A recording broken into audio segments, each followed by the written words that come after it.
Good. All right. So I caught some invasives in the Hugelkultur today. One was mulberry vine or mulberry root that was growing into the Hugelkultur. It almost got deep in there, and it was just a little stump that I cut down, but it was still alive. And what I'll do is I'll leave that out to dry in the sun. And here's some kind of variegated invasive vine that's it's just horrible. It keeps coming over here. So all I'll do is I'll pull these out and I'll hang them too so they dry. I don't want them touching the soil. They're too strong. They get into everything. Even little bits of root that you leave, you're screwed. So what we've done is we've separated a line here and made a trench. I noticed the chickens making these trenches around the Hugelkultur. That's where they were digging in the best soil that was dripping off the Hugelkultur that the worms were getting into, and they were getting the worms there.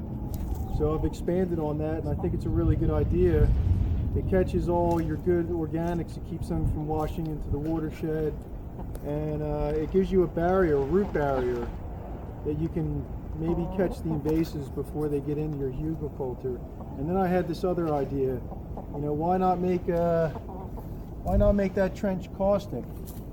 You know, and I'm using this wood ash to maybe burn out whatever's here.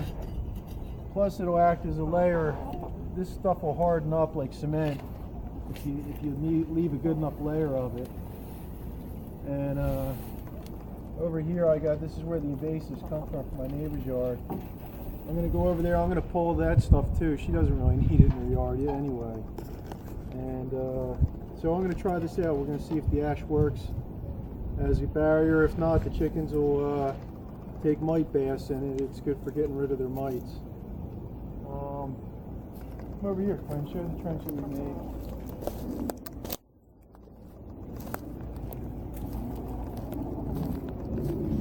Chickens love the fresh trench. I've dug up so many worms for them. They're going nuts. One more thing to show about the Hugelkultur. This is biochar. This is just wood from the fire that's half burnt. This is great to go into the Hugelkultur. It'll feed it for years. When you're looking for wood to put into the Hugelkultur, this is a good one. This is nice and doughy. It's brittle. There's mycelial growth in here. I don't know if you can see it in the camera. Quinn, see if you can get in there. See these little patches of white right in here? That's mycelial growth. That's mushrooms in there. There's some mushrooms in there. There's some mycelial growth down there. Some white. And this is fresh wood here. This was just split. This is live wood here. You can see the difference in the way it looks. This doesn't have any bark on it. This still has the bark on it. This will suck energy out of your Hugelkultur, whereas something like this doty old piece with the mycelium in it will feed it. So that's what we're doing today in the Oakland Hugelkultur, and I guess it's spring in February.